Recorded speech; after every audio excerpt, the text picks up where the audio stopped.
Good morning प्रिय दोस्तों, आप सभी का जेबी एचडी पॉइंट में स्वागत है। छात्रों, आज हम सभी इस वीडियो लेक्चर में जितने भी कॉम्पिटिटिव एग्जाम्स होते हैं उसमें जो हिंदी ग्रामर से क्वेश्चन पूछे जाते हैं, कहाँ से पूछे जाते हैं, इसके बारे में चर्चा करेंगे। सबसे पहले हमारा टॉपिक यही होगा कि वर्णमाला क्या है। यहाँ से छात्रों, जो हमारा वीडियो लेक्चर है इसमें जो आपका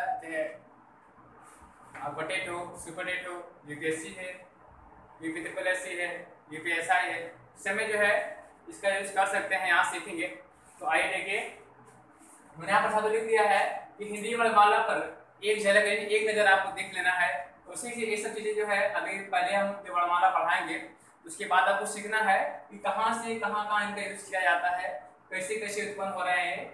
तो एक बार हम आपको बता दे रहे हैं कि लिखा गया है स्पर्श या वर्गीय व्यंजन कौन कौन होते हैं। छात्रों, क से लेकर के मां तक जितने भी व्यंजन आते हैं उन्हें जो है स्पर्श या वर्गीय व्यंजन कहा जाता है। दूसरा हमारा छात्रों है अंतःस्थ व्यंजन। इससे छात्रों में क्या है, या र ला व सा, ये सब अंतःस्थ व्यंजन है। अगला हमारा छात्रों है तीसरा कार्य उस व्यंजन कौन कौन होते हैं। बड़ा सा है, फटी सा है, छोटा सा है और फ है, ये सब उस व्यंजन के अंतर्गत आते हैं छात्रों। अब अगला हमारा है संयुक्त व्यंजन कौन कौन होते हैं। श है, त्र है, ज्ञ है और श्रम है, यानी श्रम वाला स है, श्र है। द्विगुण व्यंजन, द्विगुण या उच्छित व्यंजन कौन कौन है छात्रों, इसके बारे में जानना है। ड़ है और ढ है। संघर्षी व्यंजन कौन कौन होते हैं। स होता है, बड़ा सा होता है जिसको सत्यम वाला सा निकाल लेते हैं। फटी सा होता है, छोटा सा होता है जिसको सैकुल बोला जाता है, इसमें छोटा सा बड़ा सा नहीं होता है, कहना पड़ जा रहा है। और ह इस सब स है, फटी सा है, फिर छोटा सा है, फिर धा है, ये सब आपके संघर्षी व्यंजन है। अब देखिए छात्रों, जो अर्ध स्वर व्यंजन है, जो जिनमें जो है कुछ जो स्वरों का भी आवाज में होता है, कौन कौन होते हैं। च और प छात्र जो है अर्ध स्वर व्यंजन है। अगला हमारा है लुंठित व्यंजन। छात्र, जो लुंठित व्यंजन है वो आ है और जो पार्श्विक व्यंजन है वो ला है। अगला कह रहा है कि वत्सर्य व्यंजन कौन कौन है। स र ल, स है, र है और ल है। छात्र, ये सब जो है वत्सर्य व्यंजन है। अगला है स्वरयंत्र या काकल्य व्यंजन। छात्र, इसके अंदर केवल ह आता है, इसको आप स्वरयंत्र या काकल्य व्यंजन भी कह लेते हैं। अगला है स्पर्श संघर्षी व्यंजन कौन कौन होता है छात्रों, एक हमने यहाँ पे लिखा है छ है, च है, छ है, ज है और क्या है, ज है। ये सब जो है स्पर्श संघर्षी व्यंजन के अंतर्गत आते हैं। अब हमारा अगला है 13वां टॉपिक है, कह रहा है कि पंचमार्ध या अनुनासिक व्यंजन। छात्रों, यहाँ पर अनुनासिक लिखा गया है, इसको अनुनासिक भी आप कर सकते हैं, इसे अनुनासिक व्यंजन भी कहा जाता है। मतलब अगर इनका हम उच्चारण करते हैं तो थोड़ा ना थोड़ा क्या, तो कुछ ना कुछ जो है नाक का सहारा लेना पड़ेगा, जिससे यहाँ है, ना है, मा है और ना है। छात्रों, अब हम आपको आगे वर्णमाला के बारे में बताने जा रहे हैं। छात्रों, सबसे पहले चीज क्या है कि वर्णमाला किससे कहा जाता है। ये वर्णमाला की जो डेफिनेशन होती है इसको आप कह सकते हैं कि वर्णों के व्यवस्थित क्रम को ही वर्णमाला कहा जाता है। अब छात्रों, जो वर्णमाला है, जो वर्णमाला शब्द है, लिखा गया वर्णमाला, माला, यानी छात्रों वर्ण मिस होता है अक्षर। क्या होता है छात्रों, वर्ण मिस अक्षर होता है। माला मिस क्या होता है छात्रों, अब जान रहे हैं, माला मिस माला ही रहेगा। इनका जो क्रम होता है इसके बारे में सीखेंगे। तो अब हम स्टार्ट करने जा रहे हैं कि वर्णमाला को कहाँ से कैसे सीखते हैं, कैसे स्टार्ट किया जाता है, क्या चीज होता है।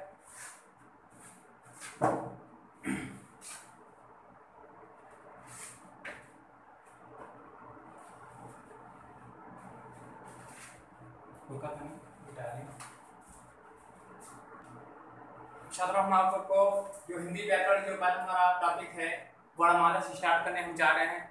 सबसे पहले हमको ये सीख लेना है कि वर्णमाला क्या है, इसकी डेफिनेशन क्या होती है, किस तरह से आप परिभाषित कर सकते हैं। तो छात्रों, यूँ आप इसको कह सकते हैं कि हिंदी वर्णमाला में जो वर्णों का क्रम होता है उसे ही जो है वर्णमाला कहा जाता है। यानी आप कह सकते हैं कि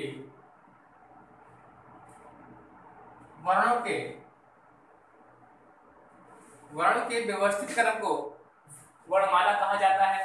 अब छात्रों, जब वर्ण की बात आ जाती है इसमें देखिए क्वेश्चन आपको बन जाता है, इसको आप वर्णों के क्रम कर सकते हैं या आप स्टेप कर सकते हैं लिपि।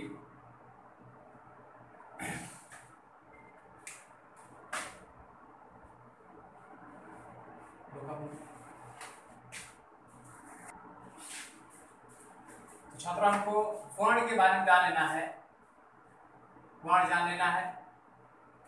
तो एक वर्ण शब्द है, इसी से जो इसका जो समानार्थी शब्द है उसको आप ध्वनि कह लेते हैं, ध्वनि कहते हैं छात्रों।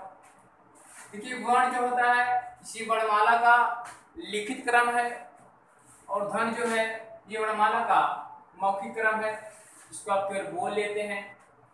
तो छात्रों जो वर्ण होता है वर्ण को हम लिपि भी कहते हैं।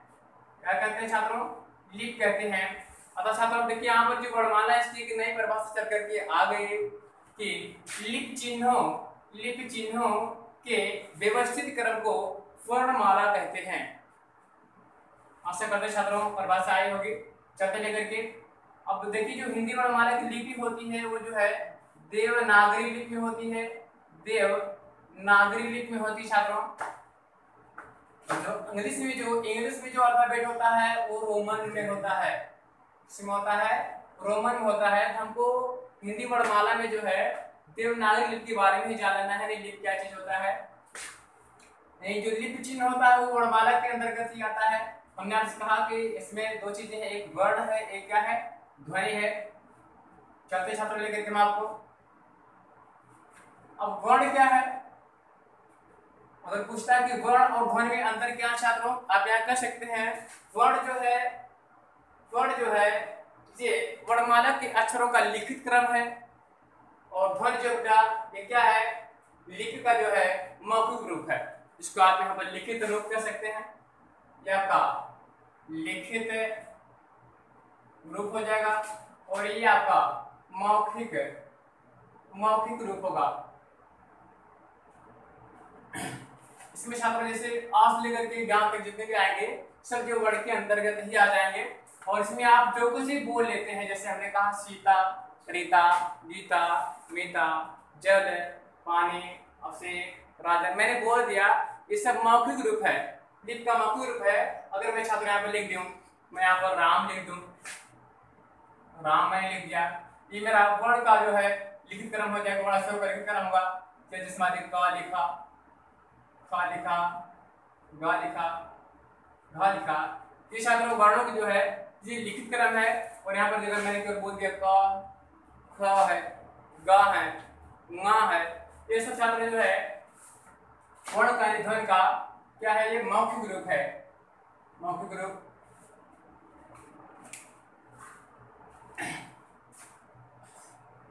छात्रों देखिए यहाँ से एक क्वेश्चन बन जाता है कि लिपि चिन्हों के व्यवस्थित क्रम को क्या कहते हैं। शिक्षा तो लिपि चिन्हों की बात आ गई। लिपि चिन्हों का मतलब यहाँ पर जो आज से लेकर यहाँ तक है इसको आप लिपि चिन्ह भी कह सकते हैं, लिपि चिन्ह भी कहेंगे, लिपि चिन्ह के अंतर्गत ये सब आ जाएगा। तो इनका जो व्यवस्थित क्रम होता है उसको आप क्या करते हैं, वर्णमाला कह लेते हैं। इसके आधार पर आपको वर्णमाला की दो परिभाषाएं आ गई। पहली परिभाषा में क्या बताया था कि वर्णों के व्यवस्थित क्रम को ही क्या कहा जाता है, वर्णमाला कहा जाता है। फिर जब यहाँ पर मैंने लिपि की बात कर दिया है, यहाँ पर एक इसी परिभाषा और चल करके आ गई कि लिपि चिन्हों के व्यवस्थित क्रम को, लिपि चिन्हों के व्यवस्थित क्रम को हम क्या कहते हैं, वर्णमाला कहेंगे छात्रों। अब जो लिपि चिन्ह होता है दो तरह से हो सकता है, एक होता है इसका लिखित रूप, एक होता है इसका मौखिक रूप। लिखित रूप में इसको हम लिख करके प्रदर्शित कर लेते हैं, लेकिन मौखिक रूप में केवल हम इसे बोल करके क्या करते हैं, प्रदर्शित कर लेते हैं छात्रों। आप देखें जो लिखित रूप होता है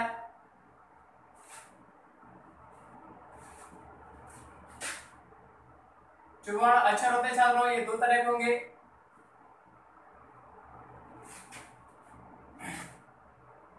एक होता है स्वर, एक होता है छात्रों व्यंजन होता है। स्वर वर्ण, वर्ण आप यहाँ कह सकते हैं, व्यंजन वर्ण कह सकते हैं। अब साथियों जो स्वर वर्ण होता है किसे कहा जाता है और व्यंजन वर्ण किसे कहा जाता है, इसके बारे में थोड़ा ध्यान लीजिए। तो जो अब देखिए आप कह सकते हैं कि स्वर वर्ण किसे कहते हैं, आप कह सकते हैं कि ऐसे वर्ण जिन्हें स्वतंत्रता पूर्वक बोला जा सके, पढ़ा जा सके, जिसे हम क्या कहते हैं, स्वर वर्ण कहते हैं। या यहाँ पर आप ये भी कह सकते हैं कि ऐसे वर्ण जिन्हें बोलने के लिए किसी अन्य व्यंजन अक्षर या वर्णों की जरूरत नहीं पड़ती, उसे हम स्वर वर्ण भी कह लेते हैं। अगला हमारा छात्रों है व्यंजन क्या है, व्यंजन वर्ण क्या है। इसमें छात्र आप कह सकते हैं कि ऐसे वर्ण जिन्हें बोलने के लिए या जिन्हें लिखने के लिए हमें स्वर वर्णों की आवश्यकता होती है, उसे हम व्यंजन वर्ण कहते हैं। या छात्र आप ये भी कह सकते हैं ऐसे वर्ण अक्षर जिन्हें स्वतंत्र रूप से नहीं पढ़ा जा सकता है, नहीं बोला जा सकता है, उसे हम व्यंजन वर्ण भी कहते हैं। ऐसे छात्र देख लेते हैं कैसे हम क्या पाते हैं। जैसे छात्र यहाँ पर मैंने अ लिख दिया, इसका आप बोल सकते हैं आ है, बड़ा आ है, इसको भी आप बोल सकते हैं। छोटी ई है, इसको बोल सकेंगे ई है, ऊ है और बड़ा ऊ है। बहुत सारे छात्रों जब व्यंजन की बात आप करते हैं, देखिए छात्रों जो का होता है ये व्यंजन के अंतर्गत तो आता है, लेकिन इस व्यंजन में जो है हमारा वर्ण और छिपा हुआ है। यानी अगर हम यहाँ पर अब ये क्या है, अब ये व्यंजन वर्ण पूर्ण रूप से नहीं है, जब यहाँ पर हम हलंत लगा लेते हैं तभी ये जो है पूर्ण रूप से व्यंजन वर्ण हो जाता है। तो यहाँ पर हम क हलंत लगा लेंगे तब ये व्यंजन हो गया। अब जब यहाँ पर हलंत हटा देते हैं तब ये व्यंजन, ये स्वर व्यंजन वर्ण होता है, जिसमें जो है स्वरों का रूप होगा, इसे साधारण कह लेंगे हम। अब अगला क्या है, ख का लीजिए। ख कर रहे छात्रों, यहाँ पर क्या आ रहा है आपका आ निकल करके आ जा रहा है। यानी आप यहाँ देख रहे हैं कि जितने भी व्यंजन के मैंने नाम लिया, जैसे अगर आपने ग कह दिया, ग कर रहे हैं, ये हलंत लगाएंगे यहाँ पर आ हो जाएगा। छात्रों जो व्यंजन वर्ण होते हैं से आधा होता है, जब इसमें अ मिलता है तभी से हम पूरा कह सकते हैं। जैसे म हो गया, अगर म है, म जब आप बोल रहे हैं तो इसमें आ निकल करके आ रहा है, ये क्या है आधा है। अगर इसमें हलंत लगा हुआ है तभी यह वर्ण व्यंजन वर्ण हो सकता है। अगर यहाँ पर हलंत नहीं लगा हुआ है तो इसमें जो है स्वर छिपा हुआ रहेगा, जिसको आप जो है स्वर्ण व्यंजन वर्ण भी कह सकते हैं। अब देखिए अगर मैं आपको सीधे कह दिया कि आप बोल लीजिए, बड़ा आ बोल लीजिए, ए बोल लीजिए, ई बोल लीजिए, ओ बोल लीजिए, ऊ बोल लीजिए, बोल पा रहे हैं। अगर मैं आपसे कहूँ, अगर मैं आपसे कह दिया कि क को पढ़िए, क को पढ़िए, इसमें आ नहीं आना चाहिए, आ नहीं आना चाहिए छात्रों। क्या आप पढ़ पा रहे हैं, क्या नहीं पढ़ पा रहे हैं? तो निश्चित है जितने भी व्यंजन वर्ण हैं उन्हें पूरी तरह से पढ़ने के लिए हमको स्वर अक्षर की आवश्यकता पड़ेगी। अब मान लीजिए अगर छात्रों यहाँ पर मैं इस अवधक को पढ़ने के लिए मैंने कह दिया कि छोटी ई की मात्रा से पढ़ लीजिए, इसको छात्रों आप क्या पढ़ पाएंगे, इसको पढ़ पाएंगे, ये आपका की हो जाएगा, की हो जाएगा छात्रों। अगर मैं यहाँ पर क के सामने बड़ी ई की मात्रा छात्र पर लगा हूँ, पढ़ने के लिए कह दूं, छात्र आपका की हो जाएगा। इसका छात्रों जो हिंदी वर्णमाला होती है, जो स्वरों की संख्या कितनी होती है इस बार जानेंगे। जो स्वर वर्ण होते हैं, देखिए छात्रों दो तरह से क्वेश्चन कर सकता है। एक तो कहेगा कि हिंदी वर्णमाला में स्वरों की संख्या कितनी होती है, जब केवल स्वरों की संख्या की बात करेगा, जब स्वरों की संख्या की बात करता है, स्वरों की संख्या की जब बात करता है, स्वर वर्णों की बात करता है केवल, तब आप यहाँ पर केवल 11 स्वर ही लिखेंगे। लेकिन अगर क्वेश्चन ये कह देता है कि कुल स्वर अक्षरों की संख्या कितनी है या कुल स्वर वर्णों की संख्या कितनी है, तो यहाँ पर छात्रों आप 13 कहेंगे। यानी 11 के बाद इसमें आई है, तो इसमें देखिए क्या कौन आ है, बड़ा आ, छोटी ई, बड़ी ई, ऊ, बड़ा ऊ, री, ए, ऐ, ओ, आओ, इतना होता छात्रों। इसमें जो है, जो यहाँ पर मैं लिख रहा हूँ, अंग है और अ है, अंग और अ जो है, जब इनको आप मिला लेते हैं तो इनकी संख्या 13 हो जाती है। इनकी संख्या 13 हो जाती है छात्रों। जब इन दोनों को हटा दिया जाता है तब ये जो है, तब केवल स्वरों की संख्या अगर कुल देखो तो 11 बताएंगे। अगर कुल स्वर की बात कर रहा है, कुल स्वरों में मिलाएंगे जब आप जो है अंग और अ भी आ जाएंगे। इसमें छात्रों जो अंग है ये आपका अनुस्वार है, अनुस्वार, और ये छात्रों जो अ है ये आपका विसर्ग है, विसर्ग है।